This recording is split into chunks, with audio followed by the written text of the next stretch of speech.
de los contratos administrativos.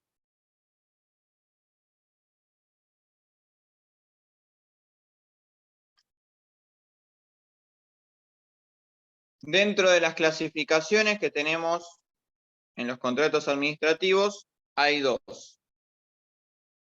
La primera es según su prestación.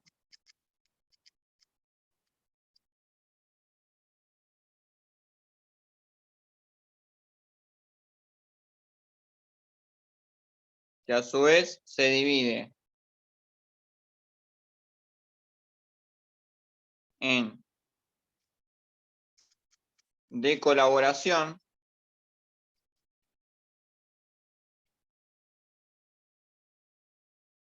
y de contribución.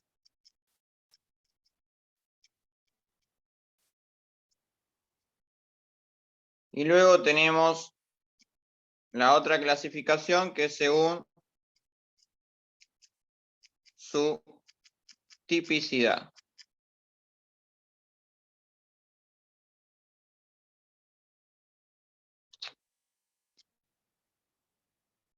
Espérenme un segundo. Según su tipicidad. Y en este caso son típicos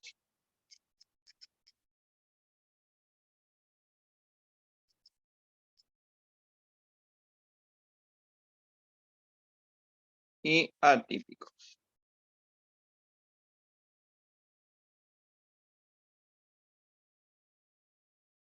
Ahí está.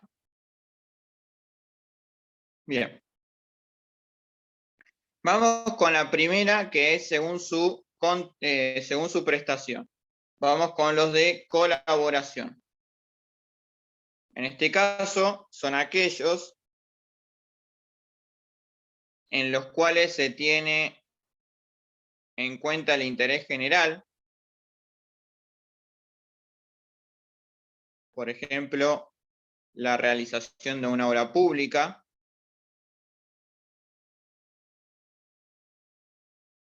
que generalmente es realizada por un tercero o por un concesionario, pero que beneficia a toda la población.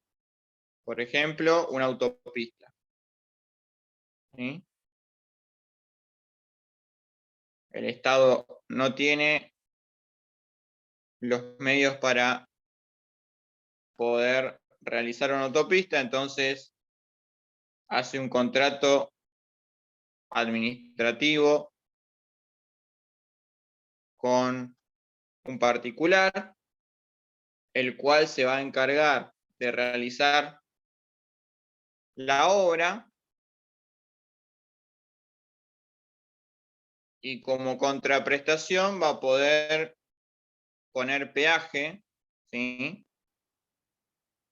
Que va a servir para financiar la construcción y el mantenimiento de esa obra. Por ejemplo.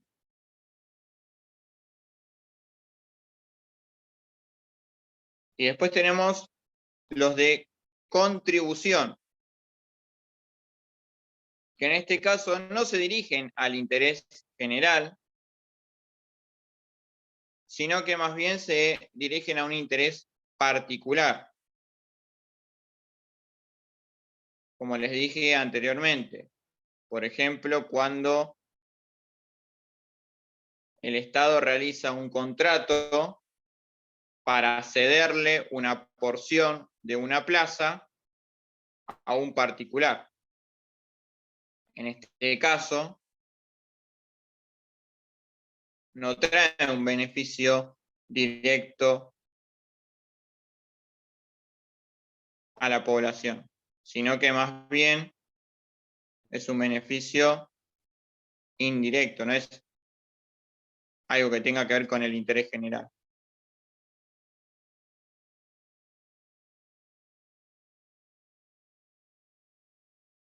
Vamos con la segunda clasificación, que es según su tipicidad. Y acá tenemos los contratos típicos, que son aquellos que se encuentran nominados y descriptos en las normas administrativas, algunas de ellas específicas, ¿sí? En donde se detalla que ese contrato tiene un nombre determinado, como por ejemplo un contrato de servicios públicos. Sí, Melina. Los contratos típicos son aquellos que se encuentran nominados y descriptos en normas administrativas específicas,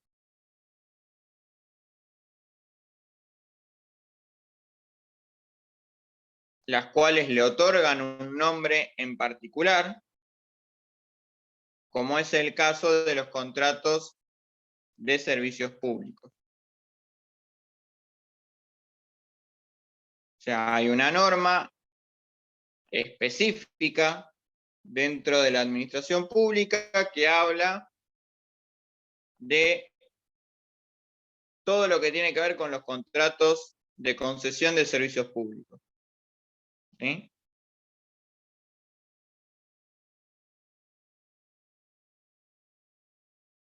Y luego tenemos los contratos atípicos,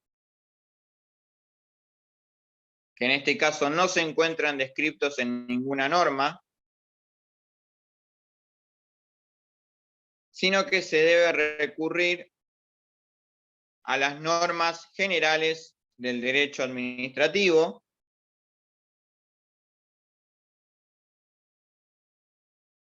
y adecuarlas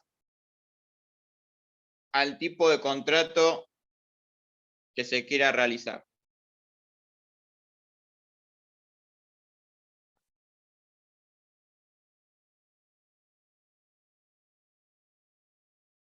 ¿Se acuerdan que el otro día Ale les habló? Esto tiene que ver más o menos con lo que tiene que ver con las leyes análogas, ¿sí? Que cuando había una laguna del derecho, se aplicaban leyes análogas, ¿sí? Bueno, este sería uno de los casos. Adecuarlas al contrato que se quiera realizar.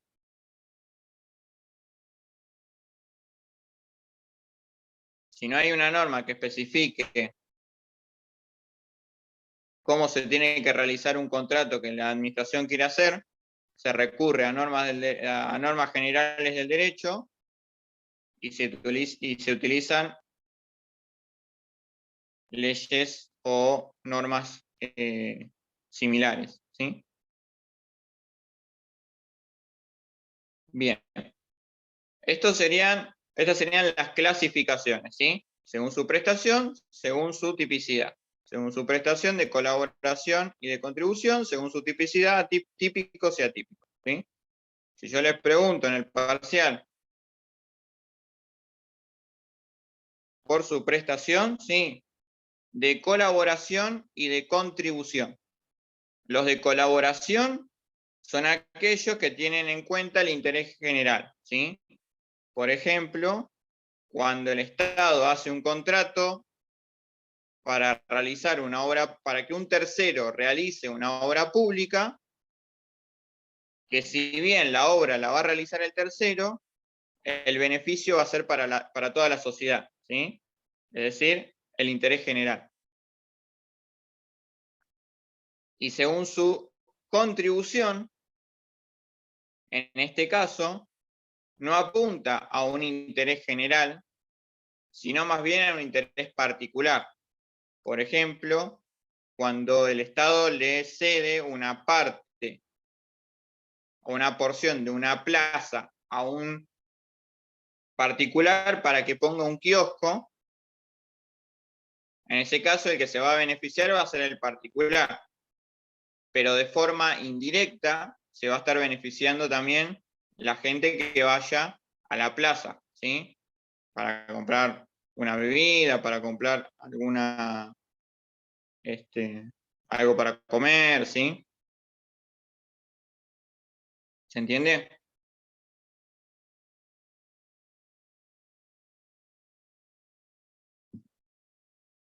Atípico, sí. Los contratos atípicos son los que no se encuentran descritos en ninguna norma específica, sino que se tiene que recurrir a normas generales del derecho administrativo, ¿no? Obviamente. A normas generales del derecho administrativo. Y adecuarlas al tipo de contrato que el Estado quiera realizar. Esto tiene que ver, como dijimos, con parte de lo que dijo Ale el jueves pasado, ¿sí? Cuando habló de las fuentes del derecho y hablábamos de las leyes análogas. Esto es algo similar.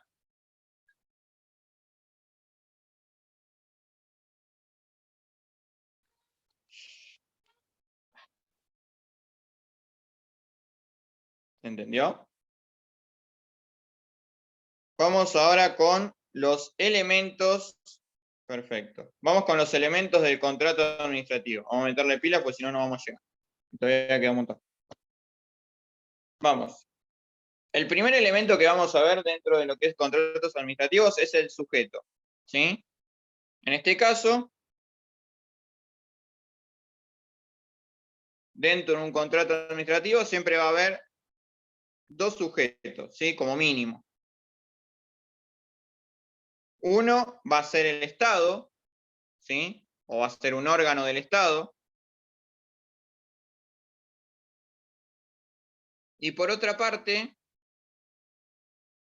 va a haber un particular, que puede ser una persona física o una persona jurídica, ¿sí? En este caso, el particular va a tener que demostrar capacidad para contratar con el Estado. ¿Qué significa esto? Que el particular no va a tener que tener juicios contra el Estado o ser querellante en un juicio contra el Estado. No va a poder tener deudas con el Estado, con la FIP, ¿sí? Ningún tipo de deuda, sobre todo lo que tiene que ver con contribuciones y aportes patronales, etc.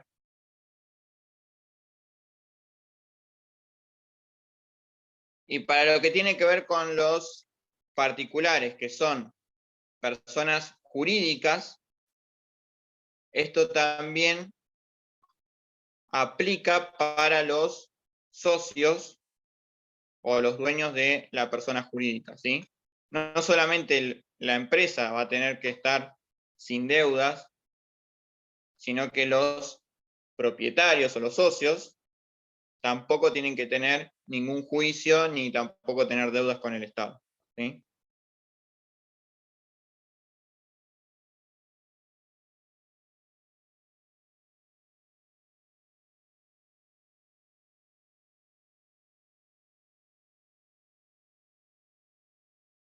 Bien.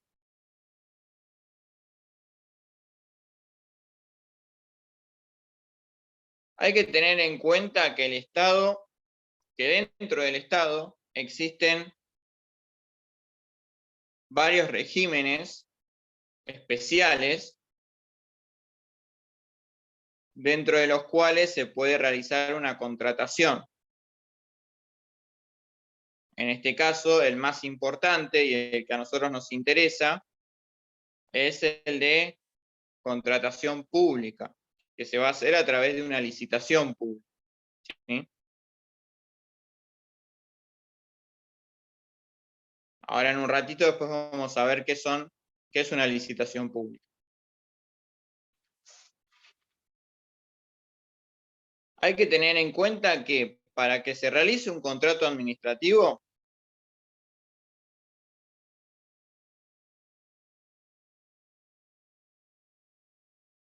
sí, estoy con sujeto. Estoy hablando de los sujetos ahora, ¿eh? Todavía no hablé de otra cosa. En sujeto nada más estoy. Decíamos entonces que dentro de lo que es el contrato administrativo, o las competencias del órgano que va a realizar el contrato administrativo? Sí. Decíamos que existen diferentes regímenes. No hay problema, Celeste. Existen distintos regímenes especiales dentro de los cuales se realizan las contrataciones administrativas. El más utilizado en este caso es el procedimiento de contratación pública que se realiza a través de la licitación pública, ¿sí?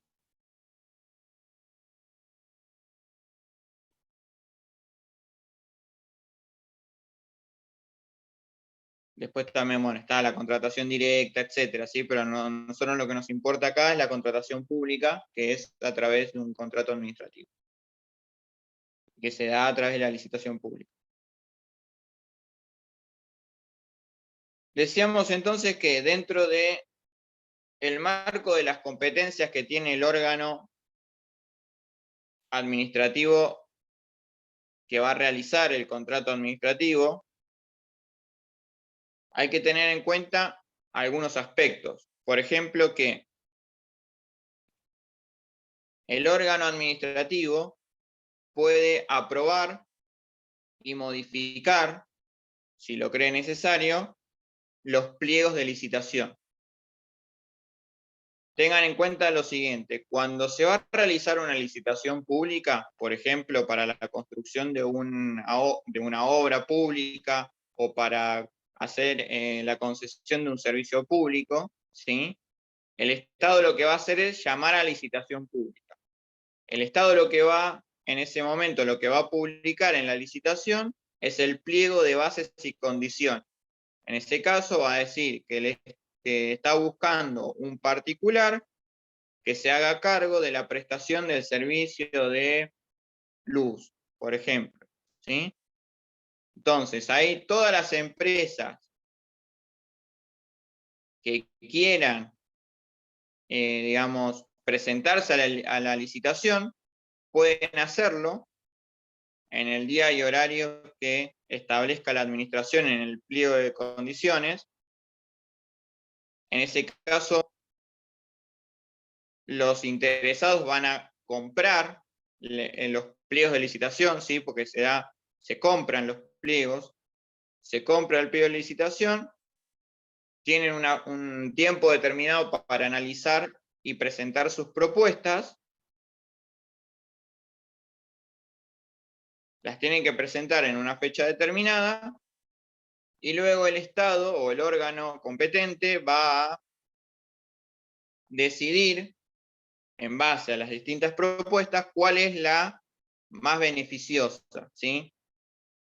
No necesariamente va a ser la más barata, sino la que obtenga mayores réditos, por decirlo así, no solamente económicos, sino también sociales. Por ejemplo, si es para la construcción de una ruta, ¿sí?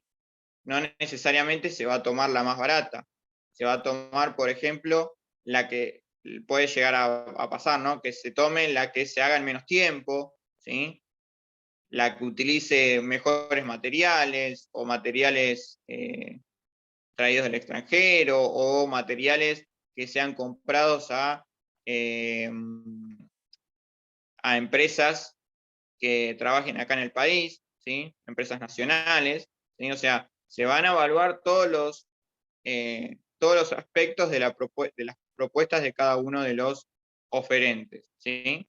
En base a eso, el órgano o la autoridad competente va a elegir una de las propuestas, se le va a notificar al cocontratante, sería, y se va a firmar un contrato administrativo, ¿sí?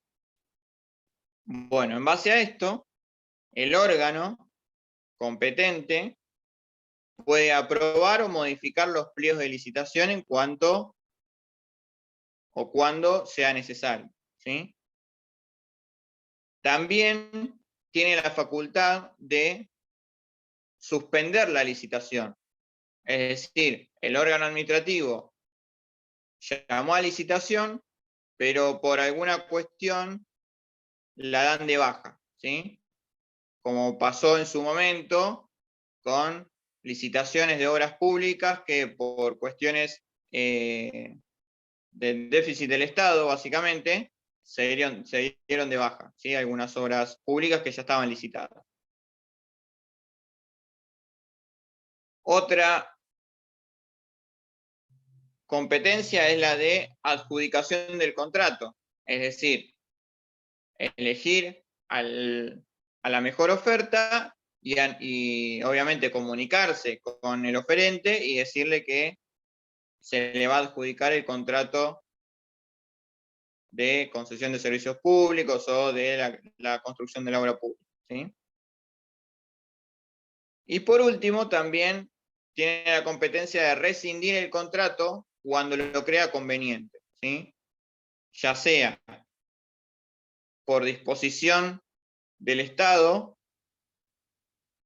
o, en su caso, por negligencia del co-contratante. Es decir, el co-contratante no cumple con lo pactado en el contrato administrativo, ¿sí?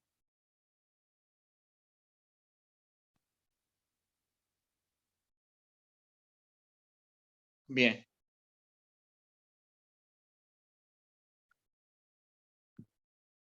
Vamos con otro de los elementos, que es el acuerdo de voluntades. Ya vimos lo que es el sujeto, vamos con el acuerdo de voluntades. Y en este caso, vamos a decir que es una manifestación de voluntad común entre un órgano de la administración pública, obviamente que tenga competencia,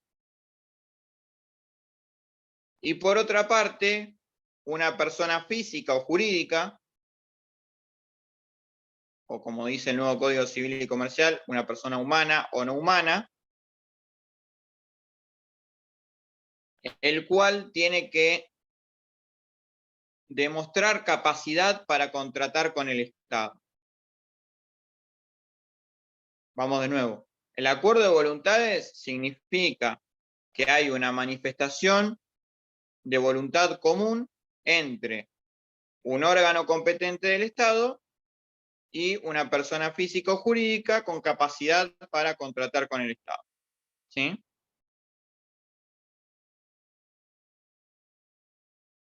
En este caso, la capacidad del cocontratante va a estar limitada por los pliegos de licitación que va a confeccionar el órgano competente, ¿sí? Ya que ahí se van a establecer cuáles son los requisitos que debe cumplir el cocontratante para poder calificar para esa licitación. ¿Qué significa? Que dentro del pliego de licitaciones no es que cualquiera se puede presentar. Supongamos, un primer requisito va a ser que, por ejemplo, en la construcción de de una ruta, ¿sí? No cualquiera se puede presentar a construir una ruta. Yo, por ejemplo, me puedo presentar, pero no sé ni cómo construir, no sé ni cómo hacer un cemento, ¿sí? Por decirlo, ¿sí? Entonces, ahí ya hay una limitación. ¿Por qué? Porque tienen que ser personas o empresas que sepan cómo realizar esa actividad, ¿sí? ¿Se entiende? El que callo otorga, así que seguramente entendieron. Bien. Vamos con el tercer elemento, que es el objeto. El objeto es el contenido o la sustancia del contrato, es decir, lo que tiene el contrato, ¿sí? ¿Por qué se va a hacer el contrato? Es decir, es la obligación que se constituye mediante la realización del contrato administrativo. Y como dijimos, esa obligación puede ser la construcción de una obra pública, la gestión de algún servicio público,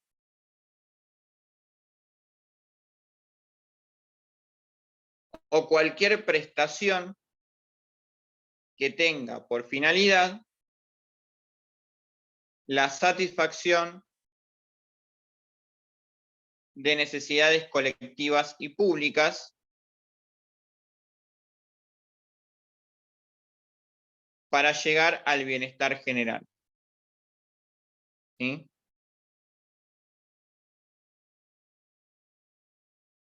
Y en este caso, obviamente, el objeto tiene que ser lícito, física y jurídicamente posible,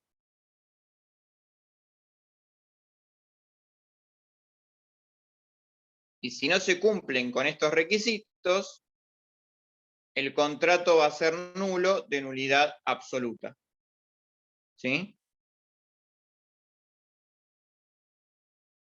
¿Se entendió? ¿O quieren que repita algo? No hay problema, ¿sí?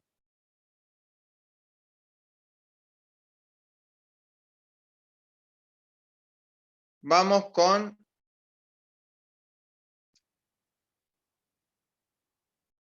otro de los elementos, que es la causa.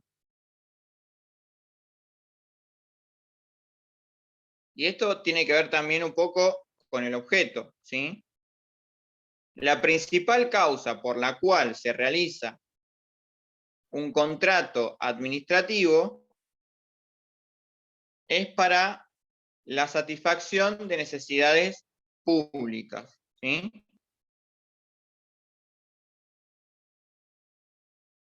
Es decir, el Estado o el órgano administrativo que va a realizar el contrato lo va a hacer con el objetivo de satisfacer una necesidad. En cambio, la causa por el cual, o por la cual, mejor dicho, un co-contratante, es decir, una persona física o jurídica, va a presentarse para una licitación, es decir, para la realización de un contrato administrativo con el Estado, va a ser el lucro. ¿Sí? ¿Por qué? Porque como todos saben, el hecho de trabajar con el Estado o para el Estado, no solo que el Estado paga bien, generalmente, sino que también eso le da prestigio a la empresa para realizar obras, por ejemplo, en otros países también, ¿sí? O mismo si realiza una obra para el Estado Nacional, a esa empresa la puede contratar, no sé, el Estado provincial o el Estado municipal, ¿sí? Mejor dicho, otros particulares que quieran hacer una obra similar, ¿sí? Entonces, la causa de parte del Estado es el bienestar general. La causa de parte del particular es el lucro, ¿sí? Otro de los elementos es la forma. Y acá tenemos que dividir lo que es la forma, o las formalidades por un lado, y la forma propiamente dicha. Y en este caso, las formalidades comprenden todos aquellos requisitos que se deben cumplir con anterioridad a la firma del contrato. Es decir, todos los requisitos que se tienen que seguir, todos los pasos que se tienen que seguir hasta la firma del contrato, ¿sí? Es decir, que se realice el pliego de licitación, se llame a licitación a través de la publicación en el boletín oficial y en los diarios de mayor circulación, que se presenten los oferentes, que se elija la mejor oferta, que se adjudique el contrato, ¿sí? Esos serían todos los pasos previos que vendrían a ser las formalidades, ¿sí? Y la forma propiamente dicha tiene que ver con la exteriorización de la voluntad de ambas partes a través de un documento.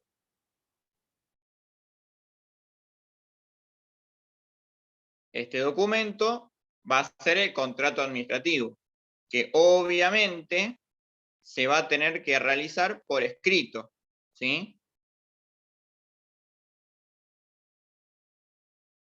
Es decir, no se acepta un contrato verbal, tiene que, un contrato tácito, como se dice, sino tiene que ser un contrato escrito, ¿sí? Y firmado por autoridad competente del Estado y por el particular, ¿sí? Y el último elemento es la finalidad. Y en este caso la finalidad del Estado es siempre el interés general.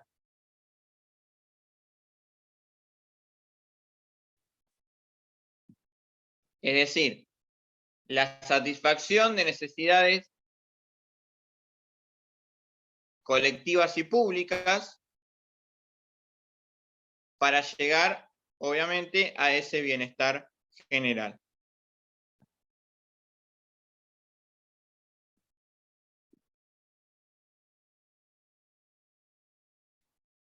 Y obviamente, para poder cumplir con esa finalidad, el Estado tiene facultades para poder controlar al co-contratante. Por ejemplo, puede pedir auditorías para ver en qué se están aplicando los fondos que el Estado le está dando al particular y que deben o deberían ir a la realización de la obra pública o a prestar un mejor servicio si es un servicio, si se trata de un servicio, de una concesión de servicios públicos, ¿sí?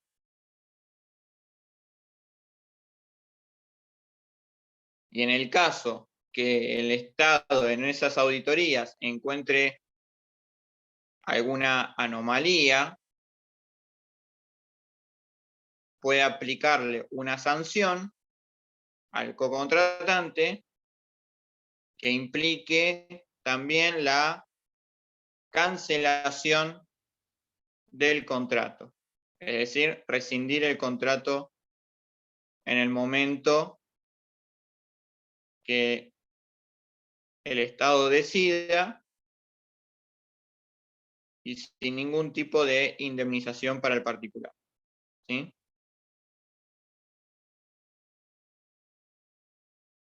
Bien, ¿se entendió, chicos? Los elementos.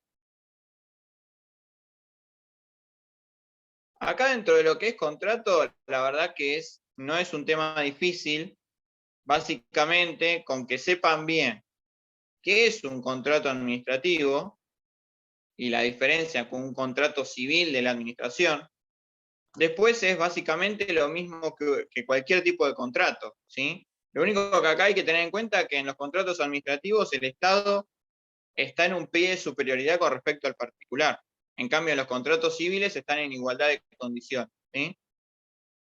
Básicamente es eso. Después, bueno, algunas cositas más, pero en general, si tienen el concepto, después todo lo demás lo pueden ir desarrollando tranquilamente. Vamos con otro punto rapidito, a ver si lo podemos hacer antes que se termine este Zoom. Tiene que ver con el perfeccionamiento del contrato, otro punto, ¿sí? Y acá, como dijimos, el primer paso sería una manifestación recíproca de voluntades entre el Estado o el órgano de la administración que quiera contratar y el co-contratante, ¿sí? Ese es el primer punto para el perfeccionamiento. El segundo punto a tener en cuenta para el perfeccionamiento del contrato es la notificación fehaciente de la adjudicación del contrato. Que esto se va a dar básicamente con la orden de compra que emita el órgano competente con el particular. El tercer punto es la formalización e instrumentación del contrato administrativo, que obviamente va a tener que estar firmado por una autoridad competente o por un funcionario competente de la administración pública para poder realizar un contrato administrativo. Y por último, el último punto sería la autorización y la firma de dicho contrato administrativo. ¿Sí? Esos serían los puntos para perfeccionar un contrato administrativo. ¿Entendió?